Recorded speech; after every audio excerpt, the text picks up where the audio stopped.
Oke. Baik, Bismillahirrahmanirrahim. Assalamualaikum warahmatullahi wabarakatuh. Selamat pagi, salam sejahtera bagi kita semua. Wilujeng wayahkieu, Sobat Mang Oka yang berakal dan berakhlak. Hari ini Mang Oka mendatangkan tamu istimewa nih, pejuang mandiri yang resign dari pegawai negeri ya. Kita akan tanya-tanya beberapa hal, siapa tahu menginspirasi teman-teman ya. Atau jangan menginspirasi ya, karena nanti kalau keluar semua repot juga. ASN kasihan. Aduh, Mbak Ira sehat ya, Mas Andi? Alhamdulillah sehat. Mas Oka juga sehat, Mas? Mas sehat, alhamdulillah. Cuman ya inilah kesepian, makanya alhamdulillah terima kasih ya udah mau menemani bapak-bapak kesepian ini. Jadi sudah 3 tahun ya? Udah 3 tahun nih. Tahun ketiga, Ding. Tahun ketiga, ya tahun ketiga. Siap nih, Mas Andi sama Mbak Ira. Pertanyaan pertama nih, kenapa nih keluar dari DJPB? Ini disuruh Mas Andi atau gimana? Atau reaksi Mas Andi waktu awal itu gimana nih pas mau resign? Jadi jawabannya udah pasti disuruh ya. Pasti disuruh. Ada dorongan. Ya, tapi memang pada akhirnya kesepakatan kami berdua gitu ya. Karena kan waktu itu kita kerja sama-sama sibuk itu berdua. Jadi udah merasa nggak seimbang itu di rumah itu kayaknya anak-anak juga mulai agak terbengkalai. Kemudian juga kami kan di rumah waktu itu masih ada ibu yang ikut dengan kami gitu. Terus kita ngerasa kayaknya dengan kami berdua sibuk itu kok jadi ibunya jadi turun lagi gitu loh, ngasuh anak-anak gitu loh, harusnya sudah ini walaupun cucu sendiri gitu. Jadi akhirnya inisiasi ya pasti dari bapaknya lah. Kalau saya kan dulu juga suka kerja ya. Kemudian dia bilang gimana kalau misalkan kita rubah polanya itu, kemudian saya pikir kayaknya kedepannya memang bagus juga itu idenya, karena kalau nggak waktu timingnya itu kemarin saya keluar itu ya nggak akan keluar gitu. Kalau sudah misalkan waktu itu promosi gitu ya ke eselon 3 atau apa akan lebih berat lagi gitu loh beban mentalnya. Jadi saya pikir ya kalau nggak sekarang ya udah akan selamanya berkarir gitu. Jadi ketika melihat tujuannya semua ya baik gitu ya, tujuan keluarganya juga baik, banyak untuk orang tua juga bagus, anak-anak bagus ya, akhirnya ya bismillah keluar aja deh gitu. Ya, Masya Allah, dan terbukti sukses ya jadi juragan ini. Mudah-mudahan doakan terus. Amin selalu. Amin. Ini ada prosesnya tapi. Mbak Ira, aku mau nanya nih, kan pekerjaan Mbak Ira itu cukup penting lah waktu itu ya di SITP kan ya? Iya benar. Ada perasaan takut kayak mempengaruhi organisasi nggak sih? Ya, kan sebetulnya ketika dulu itu ketika diminta resign itu saya sih bilangnya Mama Sandi, udah sabar aja, proyeknya kan juga ada timelinenya gitu loh. Saya juga nggak enak. Maunya sih pokoknya kita nunggu proyek selesai lah. Tapi ya seperti proyek besar lainnya yang selalu tuh akhirnya adendum perpanjang kontrak dari rencananya 2 tahun ke 5 tahun gitu ya. Sehingga kita waktu itu kayaknya pikir wah ini udah melewati dari 3 tahun lebih dari rencana semula gitu, sehingga akhirnya kita putuskan ya udah deh kita memang harus kayaknya kalau nunggu proyek itu kebayangkan dulu SPAN terus lanjut tuh dengan Sakti ya kan, memang nggak akan ada selesainya gitu loh kalau kita memang menunggu itu gitu loh. Sementara kan kondisi keluarga yang kita rasakan juga sudah tidak bisa menunggu. Anak-anak itu dalam masa pertumbuhan di mana mereka tuh kayaknya butuh banget gitu loh. Kalau menunggu proyeknya bisa-bisa mereka udah lanjut dewasa dengan ya tidak mendapatkan lengkap lah gitu loh ya perhatian yang semestinya mereka dapatkan dari kami gitu. Jadi akhirnya lama itu sebetulnya Mas, hampir dari proses pengajuan sampai disetujui itu tuh udah setahun lebih justru memang. Jadi itu ditahan oleh Pak Dir ya, terus Pak Dirjen, Pak Sekjen juga nahan waktu itu, sehingga akhirnya waktu itu kesepakatannya itu dengan organisasi itu ya udah nunggu fase rollout 1 selesai, sudah bisa berjalan sukses, baru tuh saya tuh resign gitu. Dan itu pun bahkan ya kantor tuh udah kayak keluarga kedua deh bagi saya. Jadi saya juga nggak pingin banget ya menyakiti atau melukai lah ya, meninggalkan gitu begitu aja. Calon Jadi pelayu lah ya. Iya, ketika saya resign itu yang jelas memastikan saya nggak punya hutang ikatan dinas, itu sudah lunas. Kemudian juga menyiapkan program-program itu ketika saya udah nggak ada itu lanjutannya seperti apa gitu loh. Kemudian juga mencari bahkan sampai mencari pengganti itu siapa yang akan menggantikan seperti itu, yang cocok itu seperti apa, itu juga udah didiskusikan dengan inilah organisasi gitu sehingga bisa ini. Yang paling berat justru ini ngomong sama tim sendiri tuh ketika mau resign gitu, karena kan ya namanya kita tim tuh udah kompak gitu ya. Terus saya tuh selalu menyemangati mereka tuh, ayo kita targetnya ini, ayo kita ada kegiatan ini, ayo semangat. Tapi terus tiba-tiba saya bilang saya mau resign nih, mau tinggalin. Nah itu udah wajahnya kan gimana sih Mbak Ira katanya kita ini, tapi akhirnya malah dia yang pergi duluan gitu. Ya cuman alhamdulillah. Udah kayak calo aja ya. Suruh masuk ke bus gitu, udah masuk kerja dia tinggal. Ingat dia dulu tim CMC itu kan merekrut duta SPA namanya ya. Kemudian kita ambil itu sekitar berapa itu 16-17 orang itu ditarik ke kantor pusat kan. Nah, itu jadi timnya CMC. Jadi itu kita timnya cukup besar dan solid banget gitu. Jadi justru memang paling berat itu ya berpamitan dengan mereka gitu. Karena udah kayak udah heart and soul banget ya gitu. Dulu tuh kayaknya seperti itu. Jadi ya ketika berhenti itu juga kita pinginnya semuanya itu berjalan lancar tanpa sampai terganggu lah. Tapi waktu keluar itu sebenarnya udah ada bayangan mau jadi juragan kue atau gimana? Enggak. Bisa masak nggak waktu keluar? Jauh Mas, nggak ada bayangan. Jadi waktu itu gini, waktu itu bayangin kan, ya udah mau ngapain, mau kerja jadi konsultan paruh waktu gitu lah ya, terus atau jadi dosen gitu, pokoknya yang kerjanya sebentar keluar terus habis itu di rumah lagi gitu kan, tujuannya keluarga tuh. Tapi terus cuman gini niatnya itu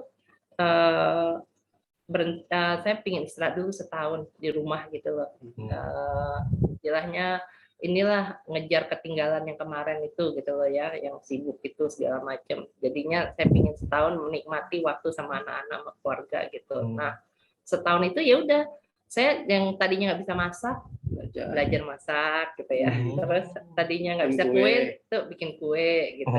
Kirain hobi dari dulu gitu, hobi terpendam enggak ya? Ya Allah. Baru mulai nol. Dari nol bener. Udah kayak Pertamina ya. Itu kalau bikin Indomie kalau bisa yang cup aja tuh. Saking nggak bisanya masak gitu loh.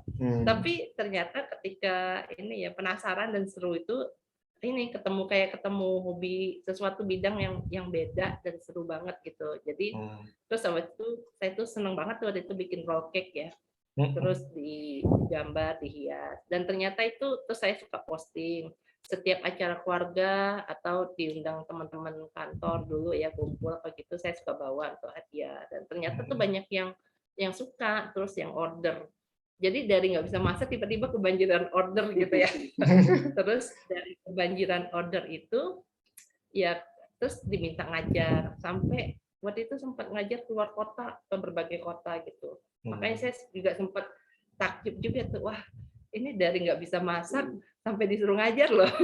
Terus yang diajarin tuh para pakar UKM yang udah lama berkecimpung di dunia memasak gitu loh. Tapi saya pikir itu pede aja lah, kan saya udah biasa. Keahliannya satu ya. Ternyata fokus gitu loh ya, bikin itu, dan ternyata itu dihargai gitu. Ya udah akhirnya dari situ bikin apa, dan bahkan waktu itu sempat masuk apa TVRI, bahkan masuk TV gitu lah, diundang itu di acara diundang waktu itu untuk memperkenalkan bolu. Saya waktu itu pakai mereknya itu Rorukeki.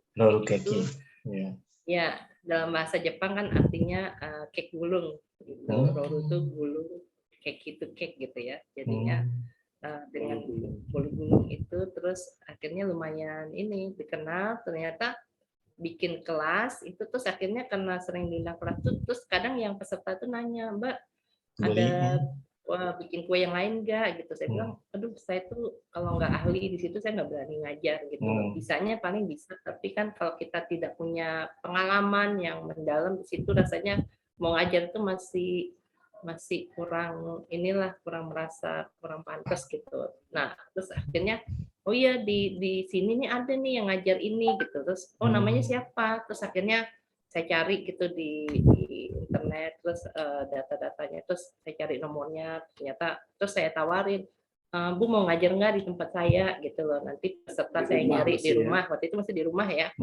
Oh ya boleh Mbak, syaratnya begini. Ya udah, terus akhirnya bikin kelas, terus saya tawarin ke teman-teman, ternyata banyak yang berminat. Nah dari situ tuh rutin bikin kelas gitu, bikin kelas, sehingga akhirnya waktu itu usahanya itu mulai berkembang dari bikin kue, ngajar, terus akhirnya jadi IO kelas baking gitu ya. Nah ketika bikin kelas baking itu kan biasanya teman-teman pakai bahannya apa, peralatannya apa, kita sebagai IO kan harus menyediakan. Terus saya pikir saya sediain lebih deh kalau ada yang mau beli, jadi pulang tuh udah langsung bisa praktek. Dari situ semakin lama semakin lengkap, akhirnya jadi toko bahan kue sama peralatan. Jadi semuanya itu kayaknya berjalan alami, otodidak ya. Iya, tumbuh kembang dengan sendirinya aja gitu. Seperti itu sih. Jadi dari cita-citanya mau ngapain, berakhirnya ya di titik ini saat ini ya sekarang begitu. Oh, Mbak Ira kan juga pendidikannya dulu apa namanya? Psikologinya atau apa? Enggak, yang S2-nya itu? S2-nya itu ngambil dulu double major ya di strategic management sama HR. Itu berguna nggak dalam apa namanya pengembangan usaha sekarang? Oh, kayaknya sebetulnya semuanya itu kepake Mas. Walaupun barangkali dibilang nggak nyambung, tapi kalau kebetulan di sini nyambung menurut saya ya. Jadi kan namanya sekolah, pendidikan sekolah sama pendidikan pengalaman kerja itu bahkan juga sangat membantu apa yang bisa kita capai sekarang itu justru berkat pengalaman itulah gitu loh. Karena ya kayak strategic management itu kan juga banyak mempelajari, waktu itu kita bisnis perusahaan-perusahaan internasional gitu ya, yang case study seperti itu. Tapi dari situ kan kita juga jadi bisa banyak mengambil inilah pelajaran gitu. Dan kemudian kalau masalah HR juga ya alhamdulillah juga dengan jumlah pegawai yang terus bertambah, jadi memang ya termasuk juga kita berusaha menyesuaikan dengan aturan-aturan daerah mengenai kepegawaian ya, tentang tenaga kerja. Jadi hal-hal yang itu ya ketemu juga sih. Yang malah kepake banget itu ya pengalaman kerja di change management itu, yang namanya bikin dulu ya pamflet ya, terus brosur segala macam, itu justru sekarang itu kepake banget buat promosi, komunikasi ya, buat komunikasi, membina hubungan komunikasi dengan komunitas gitu ya. Jadi gimana supaya mereka tuh tetap bisa punya hubungan yang erat gitu loh, punya hubungan yang nggak sekedar hanya jual beli gitu loh, tapi memang udah jadi pertemanan gitu loh. Itu tuh juga menurut saya tuh banyak saya dapetin ya pengalaman interaksi waktu di kantor dulu dengan orang gitu loh. Termasuk ketika kita ulang tahun yang ketiga, waktu itu kita ngadain demo besar gitu ya, dengan menyewa ballroom hotel itu, seluruh ballroomnya kita ambil waktu itu untuk merayakan ulang tahun ketiga. Kita ngundang waktu itu ada Nyonya Lim dari Bandung, itu chef yang cukup terkenal. Terus kita bisa menjual tiket itu sampai 300 peserta lebih. Itu dengan karena terbiasa bikin itu tuh acara di kantor ya, kita biasa kalau rapim lah yang apa, kita jadi udah kurang lebih dapat gambarannya gitu loh. Makanya waktu kita adain itu sempat juga dari supplier gitu ya, rekanan yang sponsor itu bilang, Ibu pakai IO ya? Oh enggak tuh Mas, saya bikin sendiri. Oh kok kayak ini ya, kayak udah udah IO yang punya, iya karena dulu kita di kantor gak ada biasa bikin acara kan ya Mas ya. Jadi kayaknya nggak ikut gitu loh. Jadi alhamdulillah itu kepake banget semuanya. Kalau itu Mas Andi kenapa ikut-ikutan resign? Silakan. Terseret kali ya. Keseret arus. Kayaknya enak nih. Ya, jadi saya ngelihat memang apa namanya ya, saya menilai bahwa ada potensi lah untuk mengembangkan lebih jauh kembang loyang. Waktu itu kan kita masih satu ya, masih satu 2019. Lalu ya di bisnis, kebetulan saya punya background di Astra 14 tahun, lalu di tambang batu bara itu 8 tahun. Nah, saya lihat juga tambang kan ke depannya juga satu hal yang akan hilang gitu kan ya, digantikan dengan energi yang terbarukan. Nah, saya kira dengan beberapa faktor itu saya lihat mungkin memang saatnya juga. Waktu itu usia di 44, saya juga sebetulnya dari dulu itu udah punya gambaran, punya mimpi, nggak nyampe 45 udah resign, udah fokus untuk usaha sendiri gitu kan. Sabar.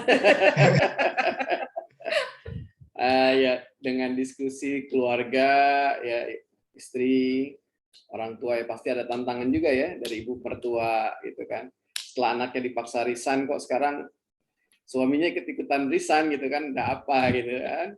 Ya tapi insya Allah dengan tekad lah ya untuk berusaha sama-sama. Ya alhamdulillah saya bisa bantu di pengembangan kembang loyang ke depannya. Iya. Saya kira itu. Jadi itu ada istilahnya itu tuh Mas, burning the platform ya. Jadi supaya total di satu bidang tuh udah kita nggak kasih opsi lain gitu loh. Oh ya, kayak itu ya, kayak siapa Tariq Binzi bakal perahu gitu ya. Nggak bakalan mundur lagi gitu ya, udah maju. Ya, jadi nggak ada kata mundur gitu loh. Tapi memang ya waktu itu udah mulai agak ini juga mulai kelabakan juga kan menghandle sendiri seperti itu. Makin besar ya. Itu juga mulai nambah gitu ya, sehingga terus ketika suami itu ya itu kita juga betul udah persiapannya juga nggak serta merta begitu juga sih. Kita udah memastikan misalkan kayak kita nggak punya cicilan apapun di luar, sehingga kita bisa dengan uang yang ada udah deh kita yang penting tinggal nyari untuk makan aja sehari-hari gitu ya, survive sendiri tanpa harus mikirin ada cicilan atau apa. Kemudian juga kayak udah mulai merubah gaya hidup juga tuh. Jadi anak-anak tadinya di swasta kita mulai masukin ke negeri sehingga kita nggak terlalu besar biayanya seperti itu. Karena kita pikir kalau di negeri kan kita berdua juga udah di rumah kan, jadinya udah lebih banyak waktu bisa membimbing mereka gitu. Kalau anak-anak reaksinya gimana waktu pertama Mbak Ira keluar terus atau Mas Andi keluar, gimana? Mereka senang-senang aja atau katanya mereka ini Mas kangen nginep di hotel katanya. Dulu kalau kita konseling atau apa ya Jumat itu sampai ke Sabtu, nanti mereka kan biasanya Sabtunya itu selesai dari rapat tuh mereka jemput saya ke hotel, terus nanti bisa berenang di kolam renang hotel gitu. Mama udah nggak kerja lagi, kita nggak pernah main ke hotel lagi. tapi ya ini sih mereka bilang ya kalau dulu masih kerja ketemu ya. Ya, terus kalau waktu bapaknya kerja itu kan suka Kalimantan gitu ya, pulang-pulang bawa kepiting. Ya, yang kangennya sih hal-hal sepele gitu aja tuh mereka. Jadinya butuh kangennya hotel, kangen makan kepiting dan Kalimantan. Itu mah gampang itu sekarang juga bisa nyewa hotel sama ambil kepiting sendiri. Mereka ini. Bahkan sekarang tuh kalau kita pergi itu udah nanya, "Mama kemana sih? Kok nggak pulang-pulang sih?" gitu kayaknya udah. Jadi biasa ya udah beda sih ya gitu. Kalau sebenarnya nih buat orang yang mau mengikuti jejak lah Mbak Ira, itu kira-kira apa sih yang perlu dipersiapkan? Kalau Mbak Ira sih sebenarnya kayak mengalir, tapi kan sebenarnya dari pengalaman, oh ini kita tuh harus nyiapin ini, kita tuh harus nyiapin ini gitu. Apa kira-kira? Iya, sebetulnya gini, yang terutama itu memang menyiapkan mental sih Mas. Intinya sih di situ aja sebetulnya, menyiapkan mental. Karena dulu kan niatnya juga nggak untuk usaha ya. lihatnya untuk di rumah. Jadi memang mempersiapkan mentalnya itu lebih untuk di rumah gitu untuk anak-anak. Pada saatnya ketika jalannya berbeda gitu, terus usaha, ya udah terus gimana itu usaha tapi rumah juga masih bisa terpegang gitu loh. Nah usaha itu juga maksud saya tuh orang barangkali cuma melihat sekarang tuh ya alhamdulillah bisa berkembang sampai punya 5 toko gitu ya. Tapi yang orang nggak tahu tuh adalah dahulu itu saya juga udah pernah ngalamin jatuh, bangkrut, semua uang hasil kerja sekian tahun di keuangan itu, tabungan itu habis pada usaha pertama yang gagal gitu loh. Seperti itu tuh ya itu tuh tinggal ini aja bahwa kita harus konsisten aja gitu loh. Bahwa namanya usaha baru atau pekerjaan baru pasti kan banyak tantangannya gitu loh. Terus kita bisa konsisten di situ sehingga yang penting kalau ada masalah itu dihadapin gitu. Dan ya akhirnya alhamdulillah dibukakan jalan gitu. Tapi ya nggak semudah atau seberkali orang lihatnya enak banget ya ngalir terus sekarang udah bisa itu tapi 1 toko 2 toko orang mah ngelihatnya buka toko terus gitu kan. Iya, padahal sebelumnya tuh ada kisah sedih yang benar-benar ini tuh yang benar kita sampai gagal apa terus kita harus waktu itu menjual 1 mobil ya untuk memulai lagi untuk usaha itu gitu loh. Kita udah kita coba lagi deh, barangkali ada sesuatu yang salah dengan cara yang dulu gitu loh. Ya alhamdulillah ternyata akhirnya dengan pengalaman kegagalan yang dulu itu bisa juga gitu loh terbuka gitu. Yang penting saling menguatkan sih Mas Oka. Ya. Jadi ketika memang istri down ya sebagai suami harus menghibur atau menguatkan diri. Nah, gitu juga ketika saya down, istri. Jadi saling ingatin dan saling menguatkan. Masya Allah ya, hebat banget. Ini kalau Mbak Ira sekarang masih concern nggak sih sama kayak apa yang terjadi di perbendaharaan atau di keuangan atau bodoh amat gitu? Masih Mas. Kan kebetulan kan kalau kayak grup-grup WA itu kan nggak keluar ya. Jadi baik dari grup BO, dulu kan saya angkatan 97 tuh anggaran kan. Nah itu tuh kompak banget gitu. Jadi ya di situ juga masih inilah teman-teman ngobrol tuh masih ngikutin. Yang udah nggak terikut itu mutasi orang sama udah nama-nama orang udah serba banyak yang baru-baru kan. Udah akhirnya udah mulai itu tuh. Jadi udah mulai rancu. Nama yang lama itu ini siapa ya? Kayaknya namanya kenal tapi wajahnya udah blur gitu. Tapi perkembangan apa gitu masih suka baca gitu ngikutin teman-teman. 97 itu berarti sama Mbak Ira, Mbak Martina itu ya yang ada fotonya itu. Sama Mbak Yesi ya, berarti ya? Mbak Yesi, Mas Alim, sih 97 ya. Alhamdulillah. Jadi ditinggal 1 yang pintar itu masih banyak stoknya gitu. Masih stok banyak Mas, tenang aja Mas, regenerasi itu mah organisasi, insya Allah banyak deh. Kalau kemarin COVID ini pengaruh nggak ke usaha? Pengaruh naik turun. Pengaruh baik ya. Pengaruh baik kenapa ya, nih ini pengaruh baiknya? Jadi waktu awal COVID itu justru berdampaknya baik gitu buat usaha. Jadi justru kita ketika COVID itu kita justru bisa buka 2 cabang lagi. Jadi ketika orang COVID itu usaha pada mundur tuh kita justru buka cabang gitu. Dan buka cabang itu 1 di Kerawang ya. 1 lagi waktu itu di Cawang. Kita buka di Cawang gitu. Deket Kanwil Otista. Nggak jauh dari Kanwil Otista. Itu penyebabnya apa bisa begitu? Ya, jadi ketika COVID itu kan banyak yang di rumah harus WFH kan dari rumah. Sehingga orang punya banyak waktu untuk mulai belajar, mengisi waktu juga dengan masak dan apa. Jadi tuh booming tuh Mas, kelas online booming. Kita juga kelas offline-nya itu kita tutup kan, karena kita juga nggak ingin jadi epicentrum untuk penyebaran COVID ya. Sehingga kita akhirnya beralih ke online. Kemudian kelas online itu rame. Kemudian juga yang jualan juga waktu awal COVID itu kan rame ya. Orang tuh jadi banyak yang dirumahkan itu beralih menjadi entrepreneur di bidang UKM di bidang makanan tuh kuliner gitu. Sehingga akhirnya banyak yang mulai terjun ke kuliner, belanja, sehingga omset itu penjualan itu bagus waktu itu, meningkatnya cukup tajam. Baru ketika semakin lama COVID itu berlarut-larut, ekonomi kan semakin sulit tuh. Nah itu mulai tuh turun. Kita udah mulai trennya akhirnya udah mengalami ini ya penurunan juga. Istilahnya mungkin kalau menurut saya itu kembali ke posisi normal lah saat itu ya. Jadi di saat COVID itu malah memang cukup signifikan kenaikan penjualannya grup kami ya, Kembang Loyang gitu. Dan mungkin ini saya mungkin tambahkan mungkin sedikit kurang disinggung ya. Seiring juga dengan ini ya maraknya marketplace ya, penjualan online. Nah, alhamdulillah sebenarnya Kembang Loyang termasuk pionir ya Mah ya. Kita tuh awal-awal 2016 tuh udah mulai buka toko online-nya sih di Tokopedia. Jadi dari mulai yang sederhana, istri saya tuh jual apa namanya yang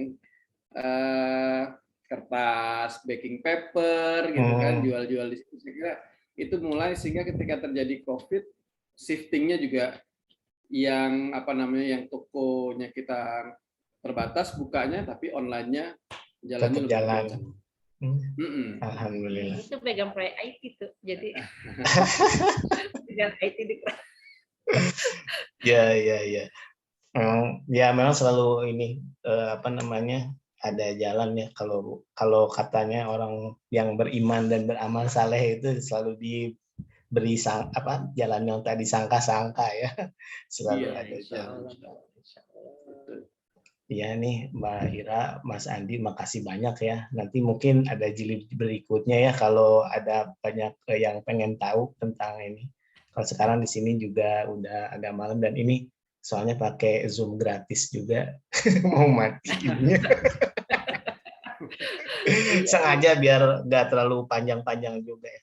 Makasih ya sekali lagi Mbak Ira, Mbak Andi, semoga makin sukses dan makin apa namanya banyak kebaikan lah buat sekelilingnya juga. Saya yakin juga ini kan membuka peluang kerja bagi orang ya, membuka pengetahuan juga bagi orang ininya apa namanya kursus-kursus. Ya. Makasih ya. Siap.